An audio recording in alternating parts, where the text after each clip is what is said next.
Vamos lá, pessoal. Então, o que a gente viu até esse momento do nosso módulo 2? Então, a gente introduziu o nosso módulo 2 conversando um pouquinho sobre os equidisosuários. Então, a gente viu um pouquinho quem são os equidisosuários, a gente compreendeu quais são as características, né, que esses indivíduos, esses animais, eles compartilham, né? E também, logo em seguida, a gente começou a conversar um pouquinho sobre alguns grupos. A gente entrou já numa discussão geral sobre o filo Nematoda, né? A gente viu que existe lá, dentro de Equidisozoa, duas linhagens. Existe a linhagem lá de Nematoda e a linhagem de Artrópoda. Só que a gente viu também que não é tão bem definido assim. Por quê? A gente viu que existiam ainda algumas linhagens que não são consideradas na maioria das vezes nos textos básicos, né? Mas que existem. A gente viu lá alguns grupos que são aparentados com artrópodo, né? Como exemplo, a gente viu tardígrada, a gente viu nicófora, que formavam um grande grupo aí que é denominado de panartrópoda. Tranquilo? A gente conheceu as principais características aí relacionadas com cada grupo desse. O que vai acontecer agora? Nesse momento, a gente vai entrar numa parte da disciplina que é uma parte um pouco mais extensa. Porém, seria uma parte um pouco mais extensa. Porém, por questão de tempo, a gente vai fazer uma simplificação. Então, o que a gente vai fazer? Nesse primeiro momento, eu vou falar com vocês sobre as principais características aí de artrópoda. O que a gente vai fazer agora nesse momento é fazer uma generalização. Então, a gente vai pegar aí várias características aí que os diferentes grupos de artrópodas compartilham e vamos conhecer e discutir um pouquinho sobre ela. E aí, em um próximo momento, a gente vai adentrar aí dentro dos grupos de artrópoda, tranquilo? E aí a gente vai conhecer aí algumas características relacionadas a Chelicerata, relacionado a Myriápoda, relacionado também a Hexápoda ou Insecta e também relacionado aí aos crustáceos, tranquilo? Então, nesse momento, a gente vai começar a conversar um pouquinho. Acredito que vocês já saibam quem são os artrópodas, né? Nesse ponto aqui da disciplina, a gente já comentou um pouquinho sobre eles, então essa não é uma pergunta muito complexa. Então, partindo aí para o nosso grande grupo, né, um grupo com diversidade gigantesca, a gente tem aí os insetos, que estão constituindo aí esse grupo artrópoda, e por isso esse grupo artrópoda ele tem uma diversidade muito grande, principalmente por conta aí dos insetos, que é o maior grupo de metazoa. A gente tem também dentro dos artrópodas os aracnídeos, a gente tem os crustáceos e a gente tem os myriápodos. Artrópoda, ele é um grupo que, agora que vocês já sabem, né, quem são os artrópodos, também dá para entender que é um grupo que ele acaba sendo bem rotineiro, assim, ele está bem presente na nossa rotina, né, no nosso dia a dia. E isso se dá porque esse grupo agora, ele está aí inserido em diversas partes aí do nosso dia a dia. Entre eles, a gente vai ver agora um pouquinho, a gente compreende que os artrópodos, eles constituem aí uma fração considerável da nossa alimentação. Então, nossa, professor, artrópoda, a gente come artrópoda, sim, a gente consome artrópoda. Em algumas culturas um pouco mais, em outras um pouco menos, mas acaba que sendo parte aí da nossa dieta. E de que forma, né? A gente tem aqui, alguns produtos e subprodutos aí derivados dos artrópodas. Exemplo a gente tem um alimento aqui que está muito presente aí na dieta humana há muito tempo. Então a gente tem aqui, o mel, que é o produto aí das abelhas, que é um inseto, faz parte aí do filo artrópoda, né? A gente tem também mais próximo da nossa realidade, né? A gente tem uma infinidade aí de grupos de crustáceos que são consumidos aí rotineiramente aí na nossa alimentação. Então a gente tem próprio caranguejo, siri, a gente tem aqui camarão, lagosta, entre outros também. Tranquilo? E aí a gente tinha uma alimentação voltada aí, principalmente para algumas culturas que têm alguns costumes, né? A gente sabe aí que lá na Ásia, principalmente na China, eles têm aí a cultura de se alimentar de uma série de artrópodas. Então, vocês já devem ter visto em algum momento alguém comentando sobre os chineses, né, se alimentam aí de algumas comidas exóticas, a exemplo aí de escorpiões, né? De algumas lavas, a gente tem algumas pulpas aqui, ó, de insetos, a gente tem escorpião. Em outras culturas, por exemplo, no México, eles têm já o costume de se alimentar, de usar na culinária gafanhotos. Então, tem um grupo de gafanhoto que eles chamam de chapulins. Então, é um alimento que ele está presente aí, está inserido dentro desse contexto social e alimentício aí, que a gente nota nessas culturas. Além disso, aqui no Brasil também tem algumas localidades que têm alguns costumes peculiares, né? Então, subindo lá para o norte do país, a gente tem a inserção aí de alguns alimentos à base aí de artrópodas também, a exemplo das tanajuras, né? Existe aí a farofa de tanajura, então é uma base alimentar que ele vem aí muito da alimentação dos indígenas, né?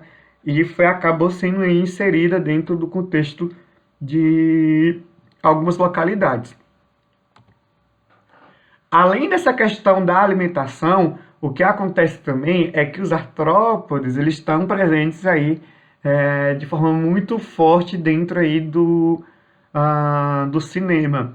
Então, quem nunca assistiu, né, o famoso Vida de Inseto, que a gente vê desde criança aí, é um filme super legal que mostra aí alguns aspectos relacionados aos insetos, o ênfase aí nas formigas, né, mas acaba mostrando aí de forma geral aí sobre alguns aspectos dos insetos. A gente tem também alguns outros filmes, como o B-Movie, né, que apesar de trazer algumas falhas relacionadas ao comportamento das abelhas, mas que retrata aí justamente essa sociedade, a vida de mais um artrópoda. Além disso, tem aí os hollywoodianos, né, famosíssimos Homem-Aranha, que é um campeão aí de bilheteria, né, que a aranha também tá dentro aí de Chelicerata, um aracnídeo, e também faz parte aí do filo artrópoda. Além de outros filmes aí, como Homem-Formiga e Vespa, e aqui eu poderia citar aqui uma infinidade gigante de filmes que retratam aí essa questão dos artrópodas. Esses aqui até são legaisinhos assim, né? Mais paz e amor, mas tem uma infinidade de filmes, principalmente com uma levada mais puxada para o terror, que retratam justamente diferentes insetos, né? Porque tem essa questão também, alguns insetos eles são o que a gente chama de carismático, né? O que seria isso? Eles têm aí um ponto de vista, os humanos têm um ponto de vista diferente em relação a eles, por serem bonitinhos, ou serem simpáticos, ter algum aspecto interessante e meio fofo aí desses grupos. Outros grupos não, outros grupos eles despertam aí o nojo, né? Eles despertam uma série de sentimentos negativos que acabou sendo aí personificado aí em diferentes filmes relacionados aí, principalmente ao terror. E uma coisa interessante aí relacionado a esse grupo é que os artrópodes, o que acontece agora é que eles vão ter uma diversidade muito grande de habitat.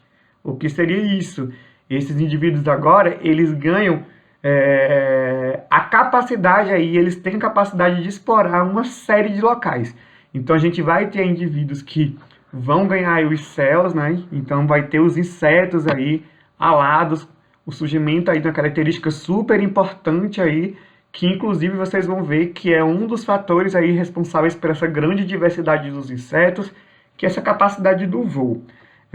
Além disso, você tem indivíduos aí arborícolas, que vivem em árvores, indivíduos que vivem no solo, uma fauna de solo, né, que a gente está vendo no Myriapoda, indivíduos que estão aí na transição entre o solo, o ambiente terrestre e o ambiente aquático, indivíduos que vivem exclusivamente aí em ambientes aquáticos, ou indivíduos aí que acabam transitando entre diferentes ambientes. Então, além dessa diversidade de habitat, não além, mas acredito, é uma hipótese, né, de que essa diversidade aí de habitat está relacionada também com a diversidade morfológica que esses indivíduos apresentam. Então, olha aqui, isso aqui é uma fração muito, mas muito pequena aqui, relacionado com a diversidade morfológica dos artrópodes. Então, a gente vê aqui uma infinidade de morfologias, a gente vê insetos, aranhas, a gente vê escorpião, a gente vê diferentes grupos de inseto aqui, né? Só dentro de inseto a gente já tem uma morfologia enorme aí, uma diferença, uma variação morfológica gigantesca. Então, esse é um aspecto também bem interessante relacionado aí com esses grupos. Essa imagem aqui, ela é muito legal, pessoal. Por que essa imagem é muito legal? Essa imagem aqui, ela é muito legal porque ela vai mostrar pra gente justamente um comparativo entre a diversidade de artrópodas relacionados aí com os demais grupos de seres vivos. Então, daqui vocês vão entender qual é o problema aqui da disciplina, que é gigantesco. Olha só isso aqui, esse gráfico, pessoal. Ó, aqui, em azul, a gente tem aqui um equivalente, né, uma proporção aí relacionada à diversidade de artrópodes. Tranquilo? Olha só essa primeira parte aqui, ó, e vocês já vão ver quem é o grande responsável dessa diversidade. São os insetos. Olha só a quantidade de insetos aqui em relação à diversidade. E no total aqui azul são os artrópodes. Olha quando a gente compara, por exemplo, com cordados. Olha aqui, ó. Cordados, apesar de ser o foco, às vezes, de uma disciplina inteira, eles representam uma fauna muito pouco diversa quando comparado aí com os artrópodes. Aqui a gente tem outros animais também invertebrados, né? A exemplo aqui dos moluscos que estão presentes aqui. Molusco que vocês viram lá, que é o segundo maior grupo aí de metazoários. A gente tem aqui, ó, protistas, uma fração também pequena. A gente tem os fungos e a gente tem as plantas aqui, ó, as plantas vasculares aqui com essa fração.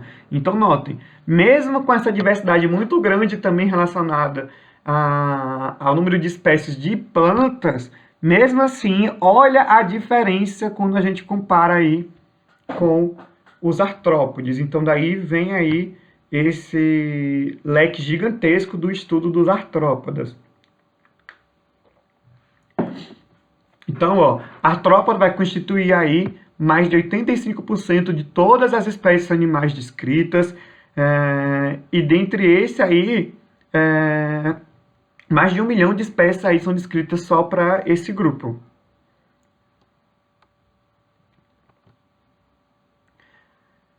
Então, eu adiantei para vocês já uma das hipóteses, né, relacionadas aí com o motivo de tanta diversidade, mas aí eu deixo aqui esse questionamento para vocês. Então, eu vou fazer alguns questionamentos, pessoal, mas como a gente está aqui numa aula que ela não é presencial, vocês sabem que eu gosto de fazer vocês fritarem aí os neurônios de vocês. Mas aqui a gente não tem, eu não tenho esse poder, né, de fiscalizar vocês. Mas o que eu queria é que nesse momento aqui, vocês, toda vez que eu fizer uma pergunta, vocês param um pouquinho o vídeo, reflete um pouquinho e tenta imaginar aí, tenta pensar um pouquinho uma linha de raciocínio e conseguir responder essas perguntas, porque isso vai ajudar vocês aí a construírem aí um senso, um pensamento crítico aí relacionado aos conteúdos que eu vou estar abordando nessa partezinha que eu não vou conseguir dar presencial. Então, bora lá. Por que também a diversidade, né? A gente já viu aí que entre alguns aspectos relacionados à diversidade, a gente tem aí uma variação morfológica grande e a gente tem também essa questão da capacidade deles de habitarem diferentes locais. Então isso aí vai influenciar, ampliar o nicho deles de forma espetacular. Outra coisa também é essa questão dos insetos estarem presentes aí. Quando a gente for falar sobre inseto, a gente vai ver inseto lá na nossa aula de campo e a gente vai conversar um pouquinho sobre esses grupos. Lá na nossa aula de campo, a gente vai conversar um pouquinho sobre inseto e vocês vão começar a entender os aspectos relacionados à grande diversidade de insetos. Então, muito do que acontece aqui relacionado à grande diversidade de artrópoda está relacionado aí com o surgimento de algumas características importantes lá em secta, lá em hexápoda. A gente vai conversar um pouquinho sobre esses grupos mais adiante, lá na nossa aula de campo. Vocês vão adorar a aula de campo, eu espero. Assim. Então, bora lá. Ó. Diversidade de artrópoda. Eu já falei para vocês os grupos, agora eu apresento os nomezinhos aí dos subfilos. Então, a gente tem aqui, ó, subfilo Chelicerata, que é composto basicamente por aranhas, escorpiões, aranhas, escorpiões, ácaros, carrapatos. Então tá tudo isso aí inserido dentro desse grupo Chelicerata, tranquilo? Depois a gente tem aqui, ó, Miriápoda, que é composta aí pelas centopeias, né? A gente tem os embogios, a gente tem as lacraias presentes aqui dentro desse grupo. A gente tem também aqui, ó, crustácea. Olha só, pessoal, notem aqui, ó, a presença dessas aspas aqui. A gente vai compreender o que essas aspas querem dizer quando a gente chegar lá no estudo especificamente de crustáceos. Mas vocês, com toda certeza, eu espero que vocês já saibam olhar para esse nome entre aspas e saber o que isso significa. Tranquilo? Então, já comentei diversas vezes com vocês e nesse momento vocês já devem saber que crustácea não é um grupo monofilético, não é um grupo natural. A gente vai entender o porquê não é lá para frente quando a gente estiver estudando esse grupo. Mas já saibam isso aqui, já começa a introduzir esse pensamento na cabecinha de vocês. E além disso, a gente tem aqui, ó, hexápoda. Hexápoda aqui é onde estão presentes em alguns grupos. A gente vai conversar um pouquinho mais quando eu estiver na aula de campo, mas de antemão em alguns grupos aqui, como por exemplo os colêmbulas, a gente tem os diplópoda e mais, de forma majoritária dentro, a gente tem o grupo insecta. Então vocês vão ver lá, a gente vai dar um enfoque aí ao insecta, né, na nossa aula de campo. Falando um pouquinho sobre a filogenia aí desses grupos, observem aí, pessoal, ó. Aqui eu trouxe para vocês uma árvore filogenética bem simples, mostrando justamente essa diversidade aqui desses indivíduos e o relacionamento que eles apresentam. Notem, primeira coisa que vocês têm que notar, ó, aqui a gente tem um ramo artrópoda. Pessoal, artrópoda, o filo artrópoda, ele é um grupo monofilético, tranquilo? Então, apesar de eu estar falando para vocês que dentro de artrópoda tem grupos que não são monofiléticos, a exemplo de crustácea aqui, o grupo artrópoda em si, o filo artrópoda, ele é um filo monofilético. A gente vai ver que características são essas que definem aí esse grupo. Mas, de antemão, já falo para vocês aqui que a artrópoda é um grupo monofilético, é um grupo natural. O que isso quer dizer para a gente, pessoal? Ele está incluso aqui um ancestral e todos os seus descendentes, suas linhagens. Então, dentro de artrópoda, a gente tem aqui, ó, Chelicerata, tranquilo? Como grupo basal aqui de artrópoda. Depois a gente vem aqui, ó, Miriápoda, como grupo irmão aqui desse grupo formado por crustácea e hexápoda, tranquilo? E aqui eu trago alguma informação para vocês que é importante. Primeiro, pessoal, vocês estão vendo aqui em cima que eu grifei aqui 3 grupos, Miriápoda, crustácea e hexápoda. E quando eu grifei esses grupos, eu marquei aqui para vocês um nomezinho. Que nomezinho é esse? É o grupo chamado de mandibulata. Por que estou trazendo aqui esse nome mandibulata? Esse nome já diz muita coisa pra gente, pessoal. Mandibulata vem de quê? Mandíbula. Provavelmente deve ter vindo aí na cabecinha de vocês quando eu falei esse nome. Por que que existe esse grupo, pessoal? Qual é a principal característica? Aqui, a gente restringe artrópoda a um grupo que apresentam aí linhagens animais que vão apresentar mandíbula, tranquilo? Ah, professor, então quer dizer que a aranha não tem mandíbula, professor? É exatamente isso. Ah, então como é que ela se alimenta, pessoal? Estou falando para vocês nesse momento que a Quelicerata, ela não possui mandíbula, mas ela possui outras estruturas aí que vão participar aí nesse processo aí, como apêndice alimentar. Então, o próprio nome aqui dela já vai indicar que estrutura é essa. Quelicerata, ela se refere aí justamente a essa característica dela, que é a presença de quelícera. Então, esses grupos, eles têm aí, no aparelho bucal deles, uma estrutura chamada de quelícera, que vai contribuir aí na captura das suas presas. Enquanto que miriápoda, crustácea e hexápoda vão apresentar aí mandíbula. Tranquilo, pessoal? Então, vamos seguir. Se você não entendeu esse ponto, para um pouquinho, volta e depois continua.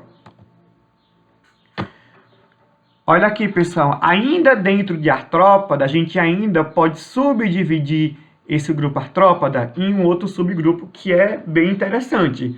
Pancrustácea. Eu falei para vocês sobre panartrópoda. Não falei? Vocês já sabem qual é o significado desse prefixo pan. E aqui também ele aparece, e aparece com o mesmo sentido, pessoal. Pancrustácea indica pra gente que seria a união dos crustáceos. E olha aqui, ó, o spoiler, cena dos próximos capítulos aqui para vocês, pessoal. Se eu estou falando pancrustácea e eu estou indicando para vocês que é a união dos crustáceos, isso quer dizer o quê, pessoal? Isso quer dizer que aqui a gente está tratando de crustáceos. E aqui eu trago para vocês a informação de que, ó, hexápoda, na verdade, os insetos, eles são uma linhagem aí que saem de dentro de crustácea. Por isso que crustácea, eu falei para vocês que aqui é um grupo que não é natural, não é monofilético, porque ele está excluindo aí, ele é parafilético, lembra lá? Parafilético, quando você tem um ancestral, mas nem todos os seus descendentes. Por que nem todos os seus descendentes? Porque nesse caso aqui, ele está excluindo a linhagem de hexápoda, que é a linhagem que está presente nos insetos.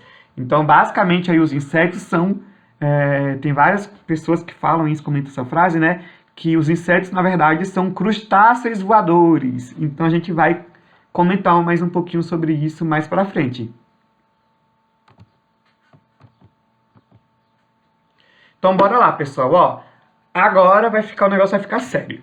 Então, agora eu vou apresentar para vocês as principais características aí do filo artrópoda. Eu falei para vocês que artrópoda é um filo monofilético, tranquilo? E agora a gente vai saber quais são as características aí que definem esse grupo. A gente vai comentar um plano corporal básico aí desse grupo.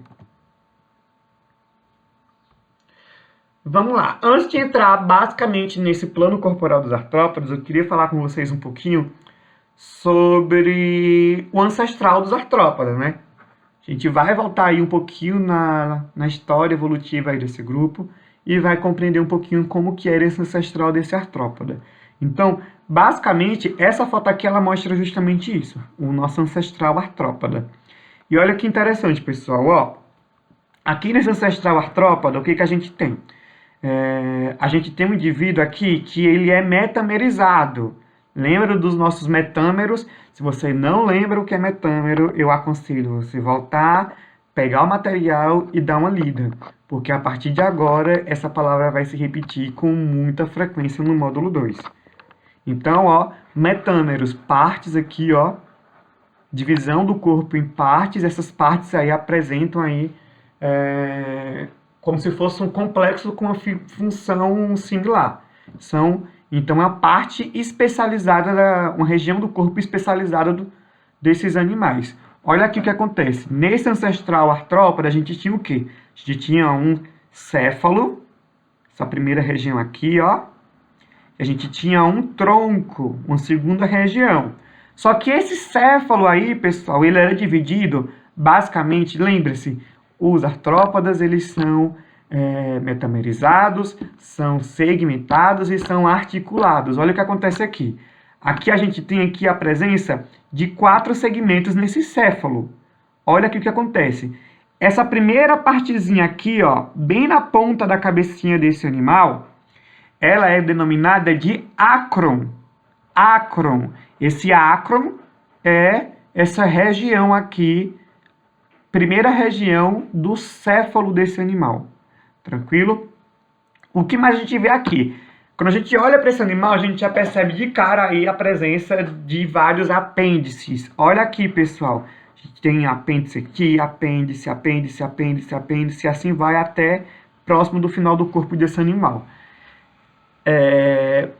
O que é importante desse apêndice? A gente observa ele, pessoal. O primeiro ponto é, esses apêndices, assim como eu falei para vocês lá em Onychophora, que também é um animal com corpo segmentado, esses apêndices, eles indicam para a gente justamente a presença desses segmentos.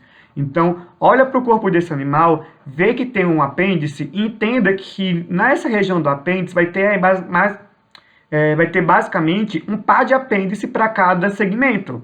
Tranquilo? Então, daqui o que a gente observa? Quando a gente observa aqui o tronco desse animal, fica muito claro e visível a gente compreender que esse animal tem um tronco que é segmentado.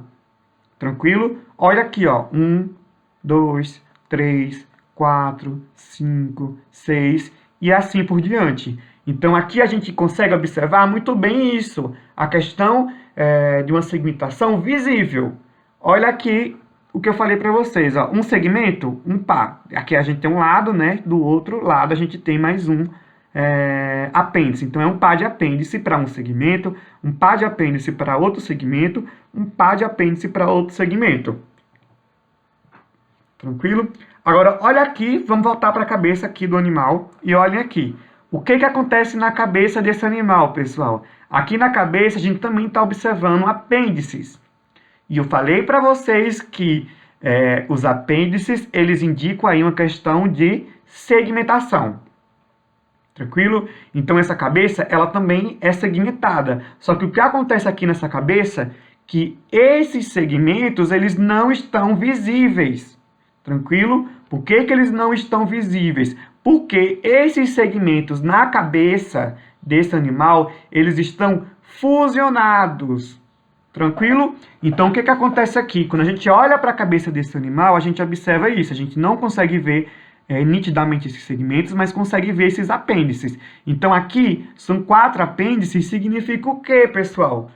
Na cabeça de vocês, nesse momento, tem que ter vindo aí, eu espero, a presença aí de 4 segmentos. Então, essa cabeça está dividida aí em 4 segmentos, só que eles são 4 segmentos fusionados, ou seja, juntos, grudados, de forma que a gente não consegue observar aí onde que começa e onde que termina cada segmento desse.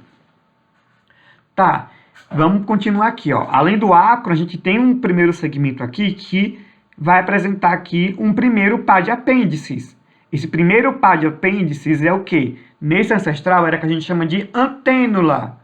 Daí vocês já sabem aí o que vai dar origem a esse primeiro apêndice, né? A antênula, lá nos artrópodas, né, vai dar origem aí às antenas. Mas aí eu vou falar com vocês lá em alguns grupos que vai ter aí uma questão de uma redução ou até perda dessa característica. A gente tem aqui um segundo par, que é a boca do animal, né? A gente tem um segundo par de apêndices aqui, um terceiro par e um quarto par. Pessoal, esses apêndices aqui, vocês estão vendo? O que isso vai acontecer?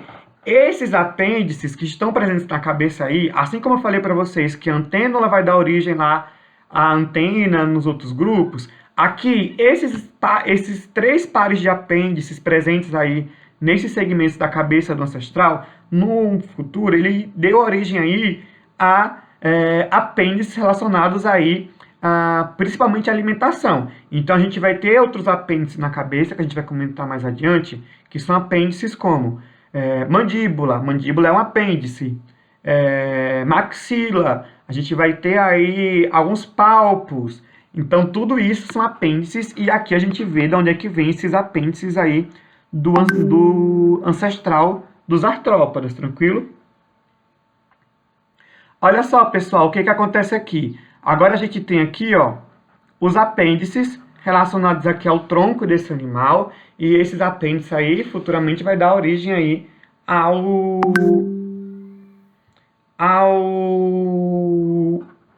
os apêndices locomotores.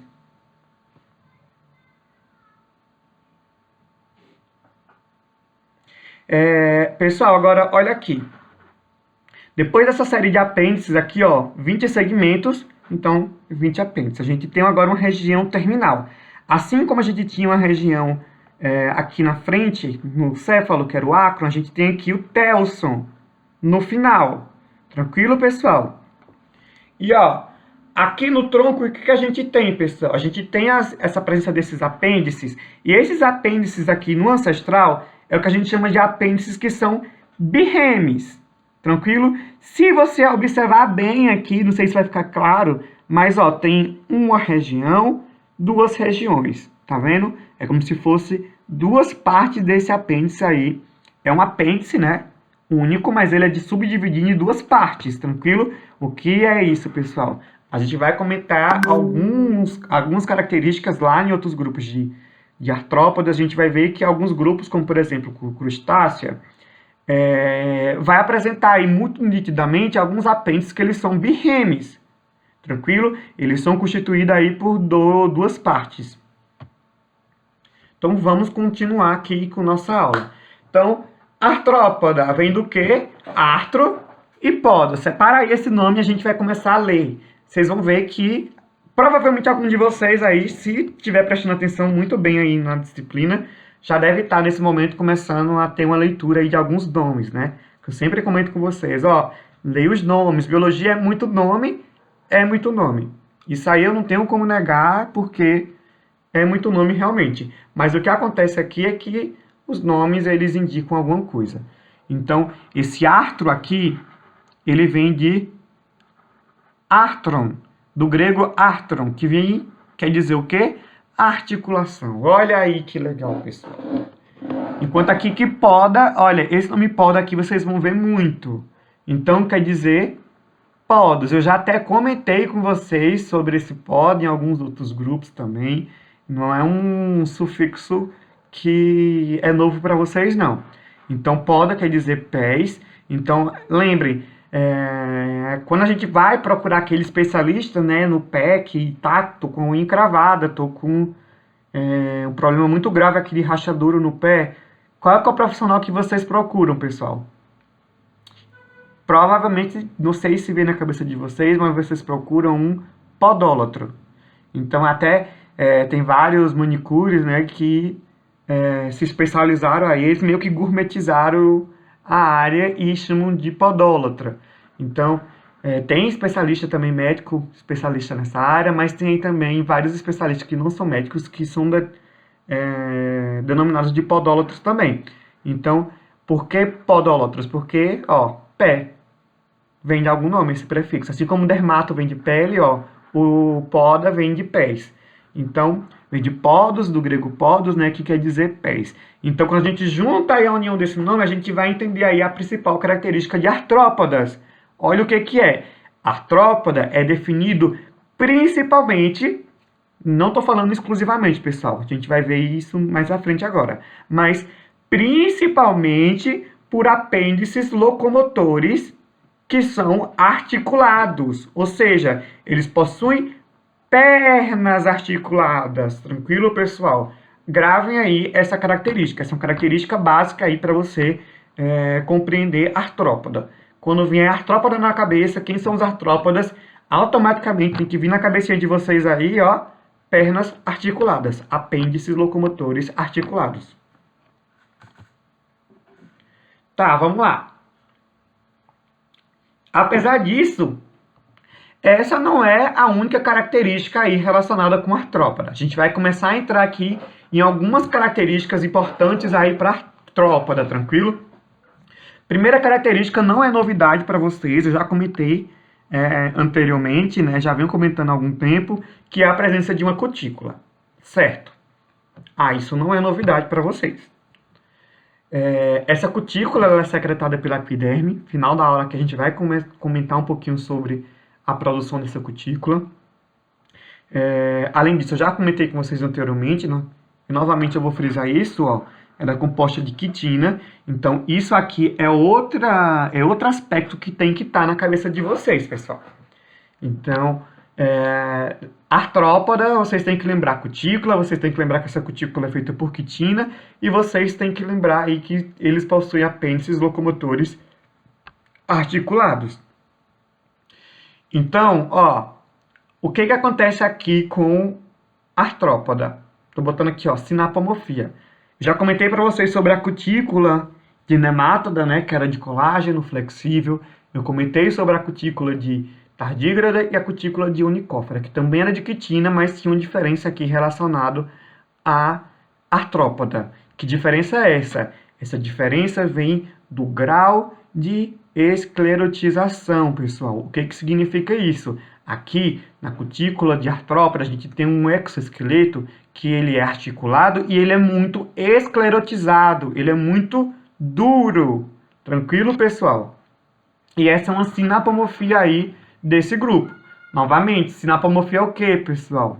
Se não vê na cabecinha de vocês, vocês precisam revisar. Sinapomorfia é, então, a novidade evolutiva aí, que une aí os integrantes desse grupo. Então, qual é a função da cutícula? Cutícula, basicamente, ele funciona como exoesqueleto, né? Esse exoesqueleto, ele dá proteção a esses animais. Tranquilo?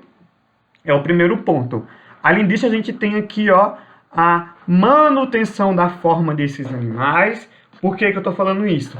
Quem dá a forma do animal, pessoal? É esse escudo, é esse exoesqueleto. Então, ele é um fator limitante aí para a forma desse animal. Tranquilo? E além disso, esse exoesqueleto ele funciona como um ponto de ancoragem para os músculos. Por que isso é importante, pessoal? Vocês já tiveram aí biologia do corpo humano, né? Alguns até tiveram a disciplina um pouco corrida, conturbada. Eu até finalizei a disciplina aí com vocês. Mas vocês já devem ter visto em algum momento e devem ter ideia do porquê, para que serve o esqueleto, o nosso esqueleto, né? A gente tem um endoesqueleto. A gente tem aqui os ossos, né? E esse esqueleto, ele serve para quê? Pessoal, esse esqueleto humano, ele serve como ponto de ancoragem aí para a musculatura. Vocês sabem que o músculo, ele tem pontos de inserção aqui no nosso esqueleto. Tanto que às vezes a gente tem algumas protuberâncias, né, no nosso esqueleto, e essas protuberâncias, elas indicam que ali é um ponto de ancoragem de uma série de fibras musculares. Por que eu estou falando isso para vocês, pessoal? Para fazer uma analogia com esse exoesqueleto dos insetos. A diferença na parede interna desse exoesqueleto, desses animais, o que vai acontecer é que existe como se fosse prolongamentos dessa cutícula. E esses prolongamentos, eles vão servir aí como ponto de ancoragem para esse animal. Por que isso é importante? Porque isso vai garantir para esse animal a força necessária para que execute a movimentação. Tranquilo? A movimentação desses apêndices, elas dependem aí de força. E essa força vem aí da musculatura que vem de um ponto de ancoragem. Então pensa, o jogador tal quebrou aí os ligamentos de não sei aonde do joelho. O que isso aconteceu, pessoal? Por que ele está com dificuldade de se locomover? Porque esses ligamentos, eles têm pontos de ancoragem, eles estão ancoragem. Quando você rompe esses ligamentos, acontece que você perde a força necessária para executar o movimento. Olha aí como dá para fazer uma analogia aí com o nosso dia a dia. Mesma coisa aqui para o inseto. Tranquilo? Agora, perguntinha básica. Eu falei para vocês aqui algumas funções desse exoesqueleto. É uma capa dura, né? Um escudo duro, resistente, esclerotizado aí que cobre e reveste o corpo desse animal. Então aqui, ó, na cabeça de vocês devem ter aí surgido uma questão. Então eu trago aqui para vocês, ó, qual seria o problema em apresentar um exoesqueleto rígido. Aí reflitam, parem um pouquinho. Para quem não veio direto na cabeça, para um pouquinho o vídeo e reflitam aí, tentem imaginar o problema relacionado a isso e depois vocês continuem aqui o vídeo. Tranquilo? Ó, pessoal, o que que acontece? Esse exoesqueleto rígido, ele dá uma série de vantagens aí para esse animal, um escudo protetor. Isso a gente não tem dúvida. Porém, ele também vai trazer desvantagens para esse animal. Porque pensa, você tem um esqueleto, pensa em você, alguém chegar em você e tacar uma armadura em cima do seu corpo todo, assim, passando em tudo. O que que isso vai implicar, pessoal? Isso vai implicar, primeiramente, uma limitação do movimento. Tranquilo? Pensa, como que a gente se movimenta com uma camada rígida, esclerotizada por cima do nosso corpo? Tranquilo? Segundo ponto, pessoal. Esse exoesqueleto, ele está presente nesse animal desde o nascimento dele lá, durante todo o desenvolvimento. Pessoal, imagina, a gente lá, criança, bebezinho, joga uma capa dura por cima da gente. Quando a gente crescer, o que que isso vai acontecer, pessoal? Essa capa, como é que vai ser com essa capa aí, né? Para que ocorra o crescimento. A gente vai explodir dentro dessa capa. Então, a gente tem aí um outro fator de limitação. Limitação no crescimento. Tranquilo? Então, primeiro, limitação no movimento, né? Então, a presença desses apêndices, a presença desse exoesqueleto vai limitar aí essa questão, só que aí é onde está. Tem essa limitação no movimento, como que eles superaram isso, pessoal? A superação dessa limitação no movimento, ela veio aqui, ó, apêndices articulados. Então não é do nada que esses animais têm essa característica. Esses apêndices articulados é como se a gente pegasse agora essa capa protetora desse animal e começasse a passar cortes nelas, cortar elas em alguns pontos para permitir com que a gente consiga se movimentar. Então, a capa está lá, ela continua protegendo o corpo desse animal, só que agora ela tem um certo grau de maleabilidade. Tranquilo? E além disso, existem aí articulações embaixo desse exoesqueleto, que vão permitir aí um certo grau aí de movimento para esse exoesqueleto também. Tranquilo? Do outro lado, relacionado ao crescimento, o que que acontece? Esse animal, ele tem essa limitação relacionado a esse exoesqueleto que não permite com que ele cresça dentro desse animal. Como é que esse animal vai crescer, pessoal? Esse animal vai passar por mudas periódicas. Então, essa característica de passar por mudas, ou seja, ele vai basicamente tirar esse exoesqueleto antigo, que está pequeno ali, né? Ele sai dentro desse exoesqueleto e ali ele tem uma fração de tempo que permite com que esse animal cresça. A gente vai entender melhor isso agora no final dessa aula. Aí ele vai crescer um pouco, quando ele cresce, né, novamente esse esqueleto ele fica esclerotizado, então ali, quando ele esclerotizar, ele vai ter um limite ali de crescimento do corpo. Aquele animal vai ficar limitado àquele novo exoesqueleto. Quando ele precisar crescer novamente, vai ter que passar novamente pelo mesmo processo de muda, ou seja, saída desse exoesqueleto que está pequeno, que é antigo, para a produção do novo exoesqueleto, e naquele intervalo ali ele vai acabar aumentando em tamanho. Outra característica de artrópoda, pessoal, ó, segmentação e tagmatização do corpo. Já falei com vocês sobre tagma. Se vocês não estão lembrados do que é tagma, reforça esse conteúdo na cabeça de vocês. Então, primeiro, segmentação, pessoal. O que é segmentação? É a divisão desse animal em segmentos iguais. Então, a gente tem aqui, ó, a metameria, que esse animal ele tem o seu corpo aqui, ó, segmentado, tanto externamente quanto internamente, aqui no caso de artrópoda. Tranquilo? Então, a gente vai notar aqui a presença desses segmentos em algumas regiões desse corpo desse animal. Esses segmentos, eles são organizados aí, ó, são divididos, né, metameria, dividido aí, vários segmentos homólogos aí, um em seguida do outro. Depois a gente tem que esses segmentos, eles começam aí a apresentar uma organização funcional a depender de cada região do corpo. Então, eles começam em cada região do corpo, os segmentos de regiões específicas, eles vão funcionar em conjunto. Então, eles vão apresentar aí, ó, uma estrutura similar e uma função também similar, auxiliados aí pela presença de apêndices semelhantes também. Isso é tagmose, pessoal. Tagmose. Segmentação está relacionada à metameria, essa divisão em vários segmentos, e quando esses segmentos eles começam a se especializar, a gente está falando agora em tagmose. Notem, uma coisa é segmento. Só segmentar não indica tagmose. Tagmose só acontece quando esse segmento aí, um conjunto de segmento em uma região específica, ela começa a assumir aí uma função similar. Tranquilo? E aqui a gente tem, ó, alguns tagmas bem conhecidos. O que é isso? Ó, a cabeça é um tagma, pessoal. Eu falei para vocês lá no início da disciplina, né, que o ancestral de artrópoda tinha 2 tagmas. Tinha o céfalo lá, né, que tinha 4 segmentos, ó, segmentos, naquele caso, fusionados e com mesma função. A gente tem uma série de funções relacionadas aí à cabeça, a gente sabe disso. Tem a função sensorial, tem a função aí parte da alimentação, então ele assume uma função aí de especialização desses segmentos. Tórax, por exemplo, nos insetos a gente tem aí a presença de um tórax.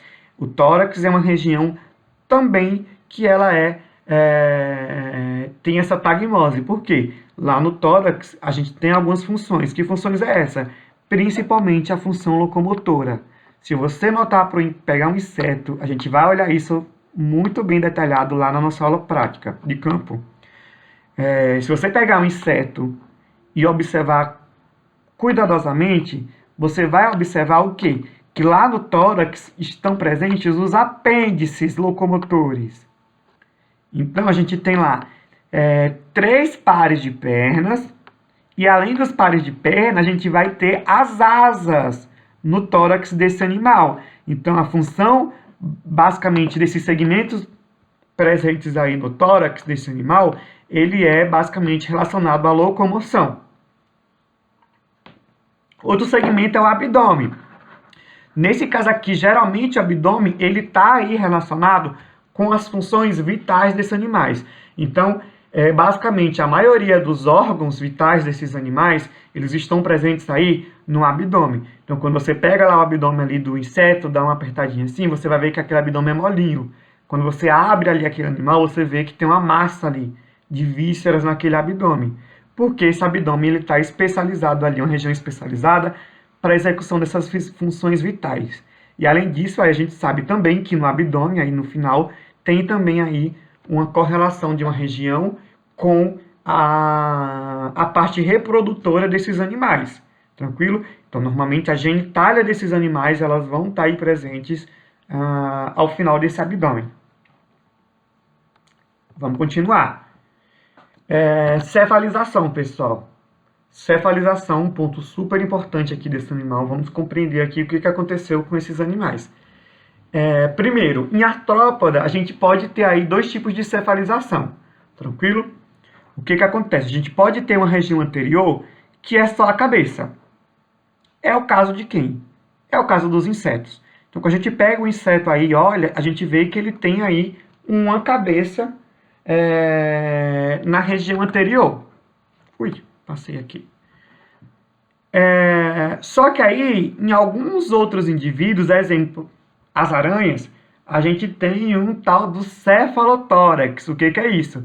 Essa região anterior desses animais, esse primeiro tagma aí desse animal, ele está fundido. Então, a gente tem o céfalo e tem o tórax. Então, tem a cabeça e o tórax funcionados aí em um único tagma, uma única região. Tranquilo? Por isso que chama de cefalotórax. A gente vai conversar um pouquinho quando a gente entrar dentro dos grupos. Esse primeiro tagma aí dos animais, eles estão relacionados aí principalmente a algumas funções neurais. Lembrem-se, nessa primeira região é onde basicamente vai estar presente aí o cérebro, ou seja, esse conjunto aí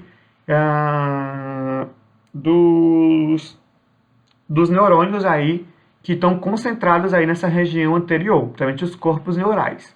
Tranquilo? Além disso, estava presente aí uma função relacionada à percepção sensorial. Por quê?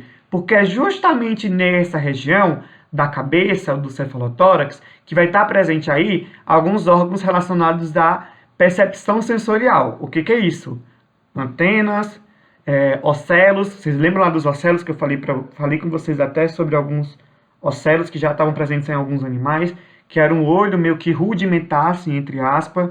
É um olho simples que tem a função basicamente de percepção de luminosidade, né, distinção dessa luminosidade, e também os olhos compostos. Esses olhos compostos, a gente vai entrar em detalhe aí quando a gente entrar dentro dos grupos, eu vou deixar para comentar lá dentro, mas aqui, ó, sinapomorfia desses animais. Por quê? Nesse momento, vocês já viram lá que molusca tem aí alguns grupos, como o cefalópoda, já tem aí um olho bem complexo, né? Aqui em artrópoda tem também a presença desses olhos compostos, que aí já aumenta o nível de complexidade aí, no que se diz respeito aí à visão desses animais. Tranquilo? Mas a gente vai comentar sobre isso mais dentro dos grupos. E além disso, a gente tem aqui uma função de alimentação. Lembrem-se, esses animais, eles vão ter aí um sistema digestório completo. Esse sistema digestório, ele inicia geralmente na cabeça. Então, a gente viu que lá em Plateumintes, a gente tinha um sistema digestório mais, na parte mais de baixo, né, já ali voltado no meio do corpo do animal. Aqui não. Esse sistema digestório, ele inicia na cabeça, nesse primeiro tagma. Então, nessa região aí tem função também de alimentação. E aí já vai ter aí a presença de apêndices alimentares e também a entrada do tubo digestivo. A boca. Basicamente é a boca aí que vai estar presente na região anterior desses animais.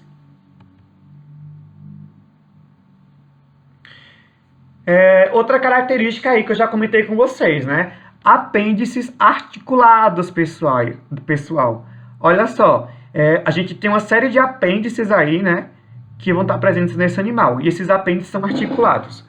Olha aqui que interessante, ó. Esses apêndices, eles vão assumir diferentes funções. Tranquilo? Olha aqui. A gente tem apêndice aqui com função que ela é sensorial.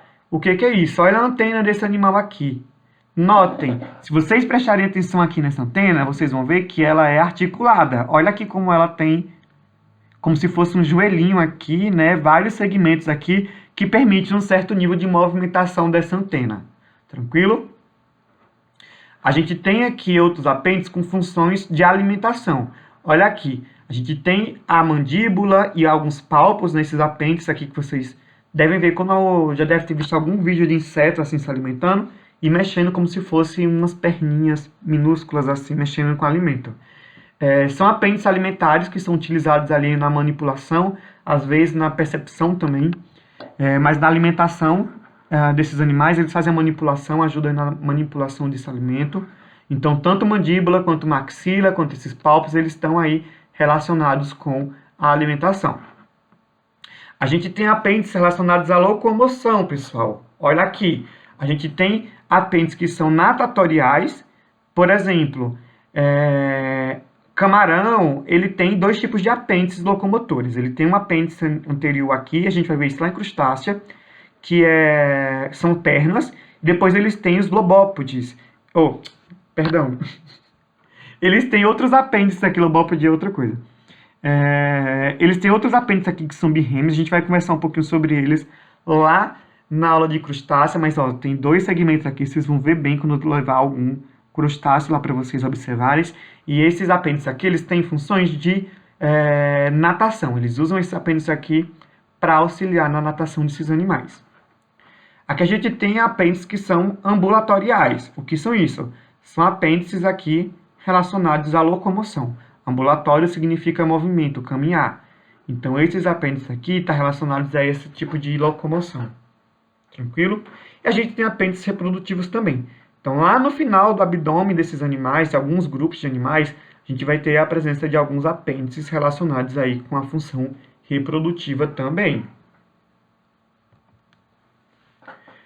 Aqui, ó, para mostrar para vocês, a gente tem dois tipos de apêndices, né?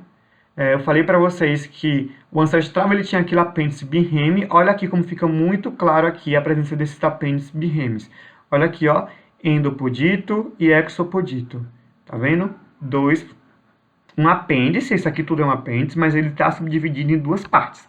Olha aqui também, ó, endopodito e exopodito.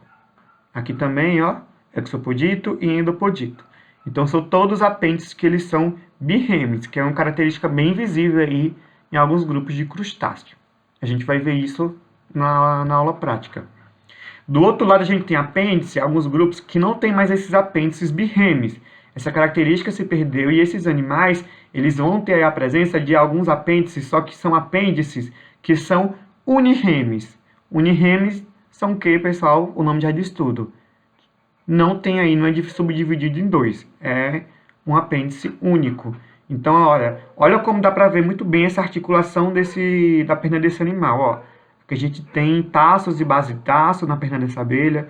A gente tem aqui, ó, tíbia, a gente tem fêmur, a gente tem a coxa e o trocante aqui. Vários segmentos aqui presentes na perna desse animal. Mostrando aí a articulação, né? Tá, pessoal. Agora, mais uma parte importante aqui relacionado ao estudo dos artrópodas. Preste atenção. É uma parte que às vezes ela não é difícil, mas às vezes, como é um passo a passo, fica um pouco complexo.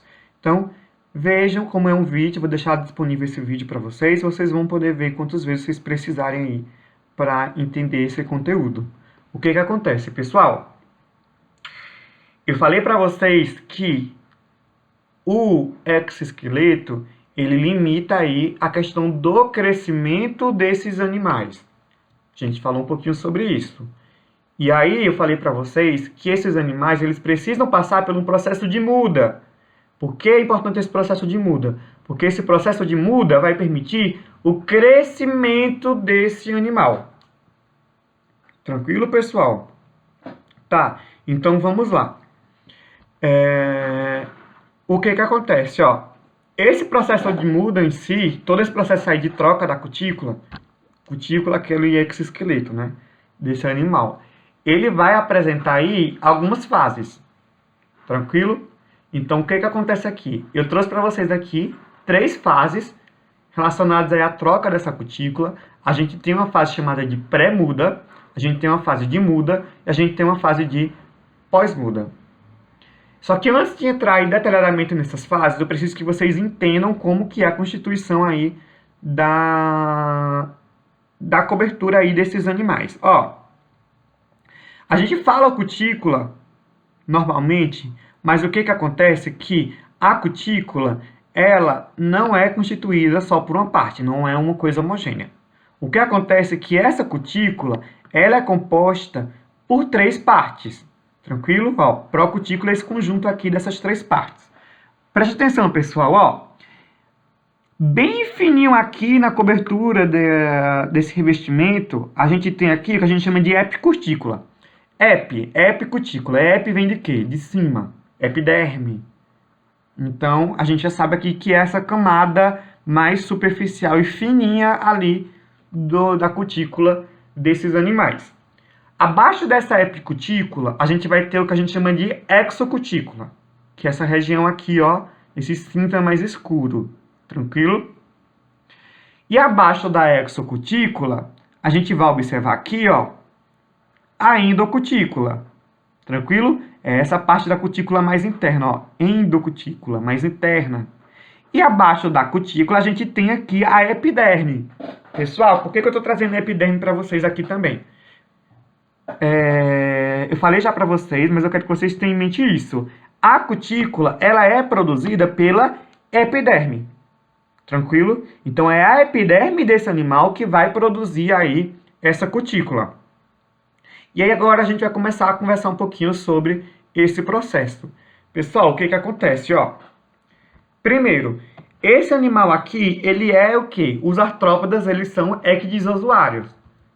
Por que eu estou trazendo essa informação novamente aqui? Você já deve estar cansado já de escutar essa palavra. Estou trazendo novamente porque a principal característica desse animal é passar pelo processo de muda. A gente vai conhecer agora como é que é esse processo. Só que aí eu trago agora para vocês de onde é que vem esse nome. Esse nome vem porque esse processo de muda, ele também ganha o nome de ecdise. E esse processo ele vem justamente da presença de um hormônio. Nesses artrópodes existe um hormônio chamado ecdisona. Esse ecdisona, esse hormônio aí, ele vai atuar aí estimulando o processo de muda. Então, o que acontece?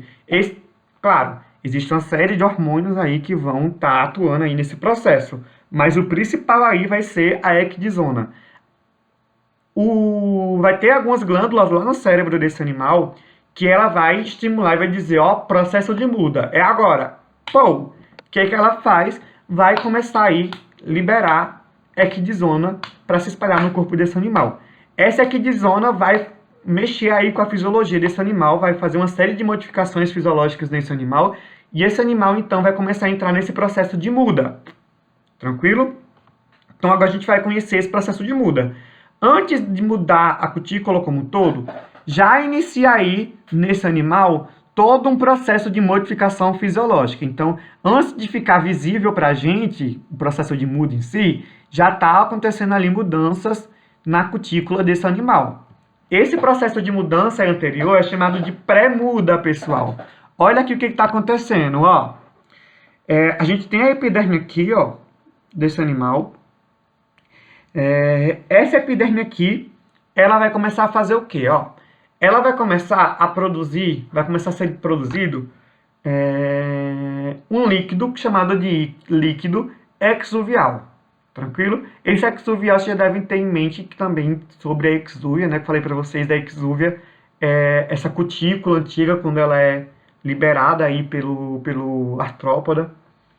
Então, esse líquido exuvial aqui, ele é rico principalmente em enzimas, dois tipos de enzima.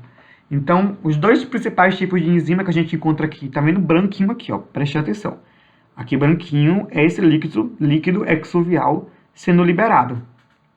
Meio que essa cutícula desprende, faz pô, desprende essa cutícula da epiderme. E aí começa a ser liberado esse líquido que vai se acumulando aqui. E esse líquido aqui, ele é importante porque ele é rico em quitinases e proteases. Pessoal, olha esse nome, quitinase e protease. Por que isso é importante? Quitinase já vai mostrar alguma coisa. Já devem ter visto lá em bioquímica sobre enzimas, né? E aí, quando vocês viram sobre enzima, vocês viram que esse sufixo ase, ele está relacionado aí com as enzimas. E aí, o que acontece? Quitinase, ase enzima, quitina, nosso carboidrato lá presente na cutícula desse animal. Então, que é uma enzima que digere a quitina, que é a principal constituinte aí da cutícula desse animal. E além disso também proteases. Por quê? Além da quitina, desse polissacarídeo estrutural, a gente vai ter também aí a presença de proteases, ou de proteínas, também proteínas estruturais. Então esse líquido aí é rico nessas enzimas, e essas enzimas vão fazer o quê, pessoal? Essas enzimas, elas começam a fazer o processo de digestão dessa cutícula. Tranquilo? Então elas vão começar aqui, ó, vão se acumulando, vão subindo, subindo, subindo, subindo, subindo, subindo. Tá, então bora lá. Nesse momento aqui, pessoal, vou voltar só um pouquinho para vocês verem. Além de ser secretado aqui essas enzimas, o que acontece aqui é que vai ser secretado também uma nova epicutícula. Tranquilo? Olha aqui a epiderme secretando uma nova epicutícula. E aí, pessoal, essa epicutícula, ela começa aqui a ganhar outras composições, né? A gente viu que tem 3 partes da cutícula, né? A epicutícula, a exocutícula e a endocutícula. Então, começa a surgir aqui outras regiões dessa cutícula, enquanto aquele líquido ali, exuvial, continua digerindo ali a cutícula antiga desse animal. Então, pessoal, nesse momento aqui, prestem atenção. O que está acontecendo aqui? A gente tem um animal com 2 exoesqueletos. Então, olha aqui, tem um exoesqueleto sendo produzido aqui e tem outro exoesqueleto em cima, que é o exoesqueleto antigo que vai ser liberado. Tranquilo? Depois desse processo, entra realmente no processo de muda. Eu vou voltar um pouquinho só para vocês verem. Ó, lá na cutícula que eu mostrei para vocês desses animais, tem um ponto aqui, ó. Tá vendo isso aqui? A endocutícula, ela sobe um pouco mais, né? E nesse caso aqui, a exocutícula, ela tem um ponto que ela é fininha. Olha aqui, ela é bem fininha nesse ponto, tá vendo? Por que isso é importante? Vamos voltar lá para onde a gente estava. Isso é importante porque essa região fininha aí da cutícula desse animal, ela vai ser a nossa linha de fratura. Por quê? Esse líquido exuvial ele vai digerindo. A cutícula que está sendo digerida, ou que está sendo digerida aqui por essa enzima, ela vai sendo reabsorvida pela epiderme. E a nova cutícula vai sendo cada vez mais produzida, vai ganhando composição, né? Vai aumentando de tamanho, a outra vai diminuindo e vai continuando esse processo. Até chegar no ponto aqui que essa parte da cutícula está bem fininha, pessoal. É a nossa linha de fratura. É aquela região mais fina ali da nossa exocutícula. Por que isso é importante? Se vocês já viram o processo de muda do inseto, que vocês já viram, porque eu já mostrei em aula, vocês sabem que a saída desse animal acontece por um ponto específico, como se fosse um corte ali na exúvia desse animal. Então, esse corte acontece justamente aqui nesse ponto, ó, que é a linha de fratura. Tranquilo? Então, nesse momento de muda, o que vai ser a muda? Basicamente, é a eliminação total aí desse exoesqueleto. Então, essa linha de fratura se rompe e esse animal ele sai de dentro desse exoesqueleto, que vai virar aí, vai ganhar o nome de exúvia, né? E passa por esse processo, então, de muda. Tranquilo? E aí, para lembrar para vocês, novamente o vídeo, quem falou, se alguém falou, ah, não vi não, viu, tenho certeza, mas olha aqui de novo. Vocês viram ali a nossa linha de fratura? Eu vou voltar para mostrar para vocês, ó. Isso aqui é a nossa linha de fratura. O que é isso? É aquela região lá da exocutícula que é bem fininha. Ali vai ser a ponto mais fraco ali que vai acontecer esse processo de saída desse animal. Pessoal, notem, esse animal aqui, olha o que está acontecendo, ó. Ele meio que infla, né? Ele sai, olha esse processo, como é que ele rompe essa cutícula. Essa cutícula, ele sai de dentro dessa cutícula por 2 processos, tranquilo, pessoal? Processo número 1, pessoal. Como é que esse animal ele tem força para romper essa cutícula? Ele vai fazer um processo de ingestão de ar. Então, ele ingere ar e meio que infla. Ele vira uma bolinha mesmo de assopro. Ele suga o ar, ingere o ar e infla o corpo. Quando ele infla o corpo, tem esse movimento aí para quebrar essa linha de fratura aí na exocutícula. Ele consegue sair. Ponto 2. Professor, nem toda artrópoda vive em ambiente terrestre, tem contato com o ar. Nesse caso aqui desses animais que são aquáticos, né, o que acontece é que, em vez de ingerir ar, eles ingerem água. Então, eles ingerem um fluxo grande de água e, quando ele ingere esse fluxo, promove aí esse aumento do tamanho corporal, que promove aí, dá a ele, confere essa força necessária para romper essa cutícula. Tranquilo? Tá, só que o que acontece? Depois do processo de muda, eu não sei se vocês já viram algum vídeo ou já tiveram aí o prazer de encontrar a tal barata albina. Por que é tão fácil assim? Porque um animal albino é bem difícil, né? É uma alteração genética e é algo bem difícil. Mas não sei se vocês já ouviram falar, eu já vi várias pessoas falando, barata albina, barata albina, barata albina. Pessoal, a tal barata albina, na verdade, não existe. Tranquilo? O que está acontecendo aqui? Essa barata albina branca, quando está assim, porque após o processo de muda, quando esse animal ele sai, deixa ali aquele exoesqueleto antigo, aquele novo exoesqueleto ali, ele é clarinho, ele é bem branco. ele assume uma coloração totalmente diferente do que o animal ele tem. Por quê? Porque esse exoesqueleto aqui, ele ainda não passou pelo processo de esclerotização, pessoal. Tranquilo? Esse exoesqueleto, ele é fininho ainda, ele é pouco esclerotizado, e isso confere o que para o animal? Confere movimento.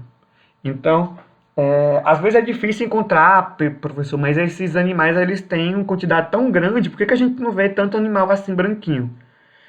Porque basicamente, pessoal, durante esse processo aqui, imagina, ó, vou soltar o vidinho para vocês verem. Ó, baratinha, bem bonitinha, saindo de dentro da sua exúvia. Uma fofura. Ela vai saindo aos poucos, vai saindo, ó, deixou totalmente aqui a exúvia e vai deixando e saindo. Ó, as asas sendo infladas, ó. Esse processo aqui também se dá através do ar. Ela ingere o ar, né? E esse ar que ela ingere, ele acaba forçando aí, ele vai forçando aí a expansão das asas. E aí temos nossa baratinha albina branquinha. Por que a gente não vê tanta barata albina, pessoal, assim? Porque, pessoal, nesse momento aqui, esse animal ele está exposto. Esse animal ele tem um esqueleto fininho, ele está exposto aí à predação, a série de ataques. Então, o que acontece? Geralmente, quando ele está passando por esse processo de muda, ele vai procurar ali um abrigo para se alojar até que aquele esqueleto esteja novamente esclerotizado. Mas, para quem já tive o privilégio de ver aí o processo, sabe, já deve ter notado aí essa coloração. E é o que acontece. Após esse processo, vai ocorrer aí um processo de esclerotização do exoesqueleto, ou seja, ele vai ficar rígido. Ele vai ganhar uma coloração, ele vai ficar rígido. Aqui só uma observação, um ponto, que no caso dos crustáceos, aquele exoesqueleto dele também é um pouco mineralizado. Então, o que acontece? Após esse processo de muda lá nos crustáceos, vai acontecer que, além da esclerotização, vai acontecer o processo de mineralização, para dar aquela consistência ali, aquela rigidez ali naquele exoesqueleto. Tranquilo? Tá, basicamente esse é o processo aí de muda desse animal. Só que o que acontece, pessoal, ó, falei para vocês que esse animal ele precisa crescer. Entre um período de pós-muda e um período de pré-muda, ou seja, entre uma muda e outra, esse animal ele passa por um período aí que a gente chama de intermuda, ou seja, entre uma muda e outra. Nesse período aí, esse animal ele cessa aí qualquer atividade relacionada à muda. Então, não vai ter a presença lá da equidizona, atuando aí, tendo aquela série de transformações fisiológicas para dar início aí àquele processo de mudança lá na cutícula. Não. Porém, após uma muda e outra, vai acontecer que, quando esse animal mudou, esse exoesqueleto ele expandiu. Tranquilo? Ele ganhou em tamanho. Quando ele ganha de tamanho, esse animal ele consegue realizar o processo de crescimento ali dentro daquele exoesqueleto. Então, pouco a pouco, aquele exoesqueleto que estava maior, ele começa a ser preenchido pelo corpo desse animal, porque ele vai passar por um processo aí de crescimento dos tecidos, que vai ocupando aí os espaços dentro da nova cutícula. Tranquilo, pessoal? Então, relacionado ao processo de muda, o que eu tinha para falar para vocês é isso. Pessoal, não entendi, professor.